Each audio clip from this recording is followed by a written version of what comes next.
പിതാവായ ദൈവത്തിൻ്റെയും കർത്താവായ യേശുക്രിസ്തുവിൻ്റെയും കൃപയും സമാധാനം എല്ലാവരും ഉണ്ടായിരിക്കട്ടെ. പ്രിയമുള്ളവരെ, വളരെയധികം സന്തോഷത്തോടു കൂടിയാണ് ഈ ദൈവവചനം നിങ്ങളോട് സംസാരിക്കുന്നത്.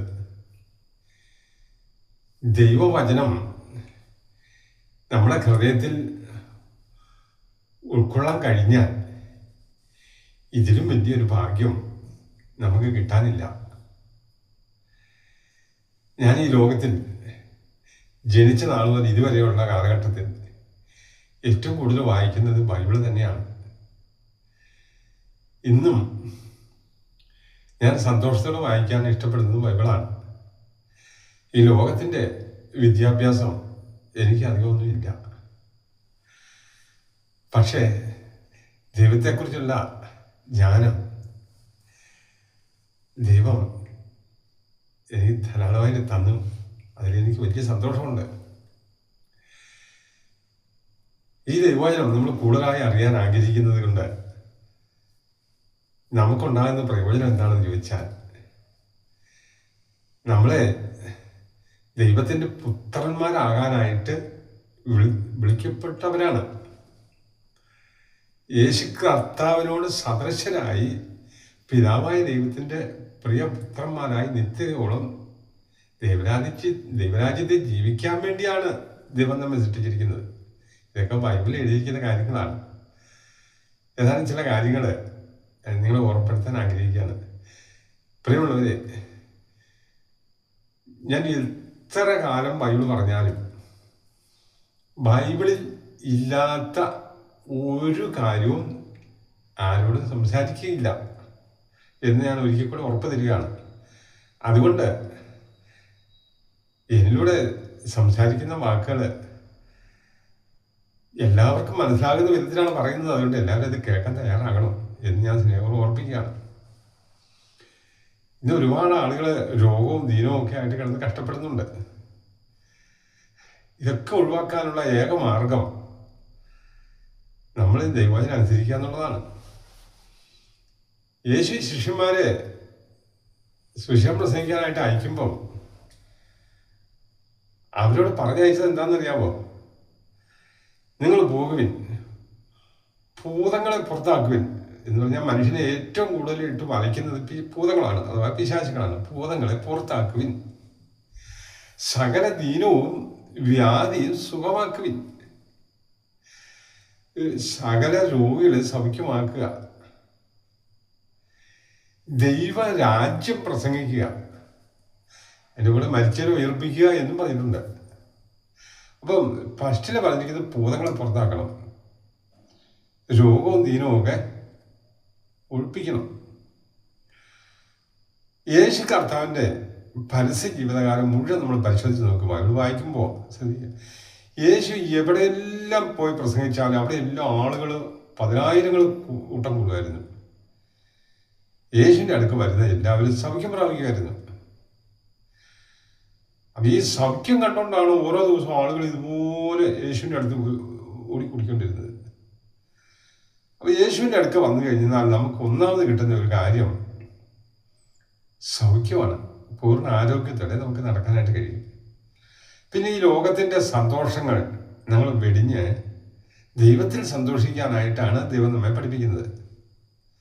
നമ്മൾ ഒരുപാട് ആളുകൾ ഈ മദ്യപാനത്തിലൂടെയും പുകവലിയിലൂടെയും മറ്റ് സന്തോഷത്തിലൂടെയും ഒരുപാട് പാപപ്രവൃത്തികളൊക്കെ ചെയ്യുന്നുണ്ടല്ലോ. പ്രിയമുള്ളവരെ, ഇതൊന്നും മനുഷ്യനെ നിരാശ വർദ്ധിപ്പിക്കാം, രോഗിയാക്കി തീർക്കാം എന്നതല്ലാതെ ഒരു നന്മയും അതിനകത്തില്ല എന്ന് തറപ്പിച്ച് പറയട്ടെ. അതുകൊണ്ട് നമുക്ക് ദൈവത്തെക്കുറിച്ച് കൂടുതൽ ആഴമായി പഠിക്കാൻ ഉത്സാഹിക്കാം. ഞാനൊരു സാധാരണ മനുഷ്യനായതുകൊണ്ട് ഈ പറയുന്ന കാര്യങ്ങളിലൊന്നും വലിയ കാര്യമില്ല എന്ന് ആരും വിചാരിക്കരുത്. കാരണം ലോകപ്രകാരം നിസ്സാരക്കാരായ ആളുകളെയാണ് ദൈവം ഏറ്റവും ശ്രേഷ്ഠമായ ശുശ്രൂഷയ്ക്ക് വിളിക്കുകയും ഒരുക്കുകയും ചെയ്യുന്നതെന്ന് ഞാൻ ബൈബിളിൽ നിന്ന് വായിച്ചിട്ടുണ്ട്. ഒന്ന്, യോഹന്നാന്റെ സുവിശേഷം 1-ാം അധ്യായം 1 വേണം വായിക്കുമ്പോൾ നമുക്ക് വായിക്കാം. ആദിയിൽ വചനം ഉണ്ടായിരുന്നു, വചനം ദൈവത്തോടു കൂടെ ആയിരുന്നു. വചനം ദൈവം ആയിരുന്നു. ആദിയിൽ വചനം ഉണ്ടായിരുന്നു. ആദി എന്ന് പറയുമ്പോൾ അനാദി അല്ല, അനാദി കഴിഞ്ഞിട്ട് ആദി. യേശുക്രിസ്തുവിന്റെ പേര് ദൈവവചനം എന്നാണ്. വെളിപ്പാട് പുസ്തകം 19-ാം അധ്യായത്തിന്റെ 13-ാം വാക്യത്തിൽ യേശുക്രിസ്തുവിന് ദൈവവചനം എന്നതിന്റെ പേര്. ആദ്യം വചനം ഉണ്ടായിരുന്നു. വചനം ദൈവമാണ്. വചനം ദൈവമായിരുന്നു. യേശുക്രിസ്തു ദൈവം തന്നെയാണ്, അത്യുന്നതനായ ദൈവം അല്ല. ഒരേ ഒരു ദൈവം മാത്രമേ നമുക്കുള്ളൂ. എന്നും എല്ലാ കാലത്തും അത്യുന്നതനായ സർവശക്തനായ യഹോവയായ യേശു പിതാവേ എന്ന് വിളിക്കുന്ന ഒരേ ഒരു സത്യദൈവമാണ് നമുക്കുള്ളത്. യേശുക്രിസ്തു എന്നും രക്ഷിതാവും കർത്താവും ആണ്, ദൈവത്തിന്റെ പുത്രനാണ്. എന്നിട്ട് യോഹന്നാന്റെ സുവിശേഷത്തിൽ വീണ്ടും പറയാണ്, ആദ്യം അവൻ ദൈവത്തോടുകൂടിയായിരുന്നു, സകലതും അവൻ മുഖാന്തിരം ഉളവായതൊന്നും അവനെ കൂടാതെ ഉളവായതല്ല. യേശുക്രിസ്തു മുഖാന്തരമാണ് സകലതും ഉളവായത്. യാതൊരു സംശയവും ഇല്ല. ഞാൻ 66 പ്രാവശ്യത്തിലധികം ബൈബിൾ വായിച്ചിട്ടുണ്ട്. യേശു സൃഷ്ടാവായ ദൈവമാണെന്ന് എഴുതിയിരിക്കുന്ന ഒരു ബൈബിൾ വാക്യവും ബൈബിളിൽ ഇല്ല. എന്ത് ചെയ്യാം? മനുഷ്യൻ തെറ്റായ വിധത്തിലുള്ള കാര്യങ്ങളൊക്കെ നേരത്തെ മുതലേ വിശ്വസിച്ച് അങ്ങ് ഹൃദയത്തിൽ അങ്ങ് പതിഞ്ഞുപോയി. ബൈബിളില്ലാത്ത കാര്യമാണെങ്കിലും അങ്ങ് വിശ്വസിച്ച് പോയില്ലേ? തെറ്റായതാണെങ്കിലും നമ്മൾ തിരുത്തേണ്ട സമയത്ത് തിരുത്തണം. നമുക്ക് യേശുക്രിസ്തുവിനെ കൂടാതെ ഒന്നും ഉളവായിട്ടില്ല. എല്ലാം യേശുക്രിസ്തു മുഖാന്തരം. പക്ഷെ കാരണം മുതൽ പിതാവാണ്. ഉൽപ്പത്തി പുസ്തകം വായിക്കുമ്പോൾ തന്നെ, തുടക്കത്തിൽ 1-ാം അധ്യായത്തിൽ തന്നെ വായിക്കുമ്പോൾ സൃഷ്ടികർമ്മമെല്ലാം ഉണ്ടാകട്ടെ എന്ന് പറഞ്ഞതിന് ശേഷം യഹോവയായ ദൈവം പറയുകയാണ്, നമുക്ക് നമ്മുടെ ഛായയിൽ സാദൃശ്യത്തിൽ മനുഷ്യനെ സൃഷ്ടിക്കാം. അപ്പോഴും പ്രതികളെ 2 പേരുണ്ടല്ലോ, ബഹുവചനമാണ്. നാം നമ്മുടെ ഛായയിൽ സാദൃശ്യത്തിൽ മനുഷ്യനെ സൃഷ്ടിക്കാമെന്ന് പറയുമ്പോൾ ഒരാളല്ലല്ലോ, പുത്രനായ വചനമാകുന്ന യേശുക്രിസ്തു അതുമുതല് ഈ സകല സൃഷ്ടിയുടെ ആരംഭം എന്നാണ് യേശുവിനെ കുറിച്ച് വെളിപ്പാട് പുസ്തകത്തിൽ എഴുതിയിരിക്കുന്നത്, കൊലോസ്യ ലേഖനത്തിൽ എഴുതിയിരിക്കുന്നത്, എല്ലായിടത്തും എഴുതിയിരിക്കുന്നത്. യേശു സകലത്തിനും ആരംഭമാണ്, സകല സൃഷ്ടിയുടെയും ആരംഭമാണ്. പിതാവായ ദൈവം പുത്രനായ യേശുവിനെ ജനിപ്പിച്ചതാണ് എന്ന് എഴുതിയിട്ടുണ്ട്. പിന്നെ നമ്മളത് വിശ്വസിക്കുന്നതിന് എന്തിനു ഭാരപ്പെടണം? പിന്നെ ചിലരെല്ലാം പറയുന്നുണ്ട് യേശു തന്നെയാണ് പിതാവ് തന്നെയാണ് യേശു എന്നൊക്കെ പറഞ്ഞത്. യേശു നമുക്ക് വേണ്ടിയിട്ട് ലോകത്തിൽ വന്ന് നമ്മളുടെ ജീവിച്ചു, ക്രൂശിക്കപ്പെട്ടു, മരിച്ചു. യേശു മരിച്ചു എന്നുള്ളത് 100% സത്യം. അപ്പം ദൈവം മരിച്ചോ? ഇല്ല. ദൈവ സ്വർഗത്തിൽ സിംഹാസനത്തിൽ ഇതെല്ലാം കണ്ട് സ്വർഗത്തിലുണ്ട്. മരിച്ചുകൊണ്ടിരുന്ന യേശുവിനെ ഉയർത്തെഴുന്നേൽപ്പിച്ചു. ദൈവം ഉയർത്തെഴുന്നേൽപ്പിച്ചു എന്ന് തന്നെയാണ് തിരുവചനത്തിൽ എഴുതിയിരിക്കുന്നത്. പിതാവായ ദൈവം ക്രിസ്തുവിനെ ഉയർത്തെഴുന്നേൽപ്പിച്ചു. യേശു ഉയർത്തെഴുന്നേറ്റ് സ്വർഗസ്വനായ പിതാവിൻ്റെ വലതുഭാഗത്ത് സിംഹാസനത്തിൽ ഇരിക്കുന്നു. ഇപ്പോഴും ഇരിക്കുന്നു, അന്നും ഇരിക്കുന്നു. അവിടെ നിന്ന് ഇനിയും വരും. ഇത് സത്യമാണ്. എന്നിട്ട് നമുക്ക് തിരുവചനത്തിൽ എഴുതിയിരിക്കുന്നത്, യേശു പറഞ്ഞത് ഇതാണ്. യോഹന്നാന്റെ സുവിശേഷം 17-ാം അധ്യായം 3-ാം വാക്യം, ഏക സത്യദൈവമായ അങ്ങയെയും അങ്ങയച്ച യേശുക്രിസ്തുവിനെ അറിയുക എന്നതാണ് നിത്യജീവൻ. അപ്പം സത്യദൈവം, ഏകസത്യദൈവം പിതാവായ ദൈവമാണെന്ന് യേശു പറഞ്ഞു കഴിഞ്ഞാൽ പിന്നെ നമുക്ക് വിശ്വസിക്കുന്നതിന് എന്താണ് പ്രിയമുള്ളവരെ? നമുക്കത് വിശ്വസിക്കാം. യേശുവാണല്ലോ പറഞ്ഞത് അവിടുന്നാണ് ഏകസത്യദൈവമെന്ന്.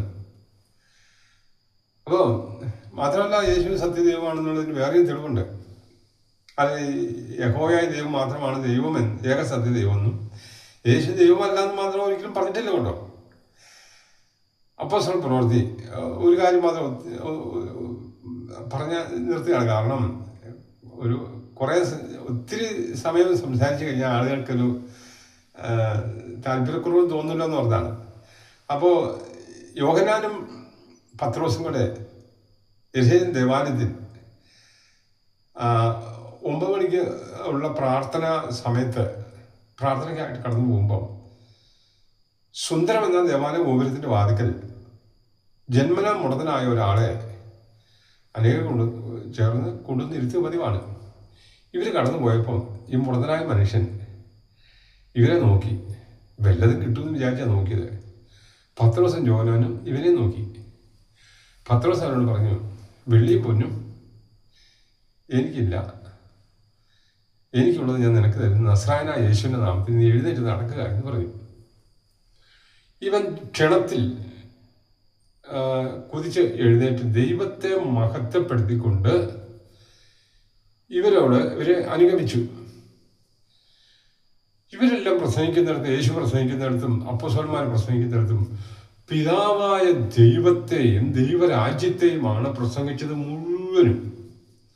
അതുകൊണ്ട് അനേകം വാക്യങ്ങൾ പറയാനുണ്ട്. രോഗികൾ സൗഖ്യമാക്കുമ്പോൾ അവർ ദൈവത്തെ മഹത്വപ്പെടുത്തി യേശു ക്രിസ്തുവിന് നന്ദി പറഞ്ഞു. യേശു ക്രിസ്തുവിന് നന്ദി പറയുകയും പിതാവിനെ ദൈവത്തെ മഹത്വപ്പെടുത്തുകയും ചെയ്യുക എന്നുള്ളതായിരുന്നു. അങ്ങനെ ചെയ്യണമെന്നാണ് നമ്മുടെ കർത്താവ് പഠിപ്പിച്ചത്. അതുകൊണ്ട് ഇവിടെ തിരുവചനവും ഒരു വാക്യം കൂടെ പറയാം. നമുക്ക് ലൂക്കോസിന് സുവിശേഷം 17-ാം അധ്യായത്തിലെ 11-ാം വാക്യം. താല്പര്യം കൊണ്ടാകട്ടോ ഇങ്ങനെയൊക്കെ പറയുന്നത്, ഈ ചില സ്പീഡ് കൂടുന്നത്. യേശു 10 കുഷ്ഠരോഗികളെ സൗഖ്യമാക്കുന്നുണ്ട് അവിടെ. എന്നിട്ട് നിങ്ങൾ പോയി പുരോഹിതൻ നിങ്ങളെ തന്നെ കാണിച്ചു കൊടുക്കാൻ പറഞ്ഞു. അവർ പുരോഹിതന്മാരുടെ അടുക്കൽ ചെന്ന് കഴിഞ്ഞപ്പോൾ എന്ന് പറഞ്ഞാൽ ആ കാലത്ത് കുഷ്ഠരോഗികൾ സൗഖ്യം പ്രാപിച്ചാൽ പുരോഹിതന്മാർ സർട്ടിഫിക്കറ്റ് ചെയ്യണമായിരുന്നു, ജനവാസം ഉള്ളിടത്ത് അവർക്ക് ഇറങ്ങി നടക്കണമെങ്കിൽ. പക്ഷേ 9 പേര് പുരോഹിതന്മാരുടെ അടുത്ത് തന്നെ തങ്ങി. ഒരാൾ മടങ്ങി വന്ന് ഉച്ചത്തിൽ ദൈവത്തെ മഹത്വപ്പെടുത്തിക്കൊണ്ട് യേശുവിൻ്റെ കാൽക്കൽ വീണ് യേശുവിന് നന്ദി പറഞ്ഞു. യേശു ഉടനെ പറഞ്ഞ കാര്യം ഇതാണ്, ഞാൻ 10 പേരല്ലേ സൗഖ്യമാക്കിയത്, ബാക്കി 9 പേരെവിടെ?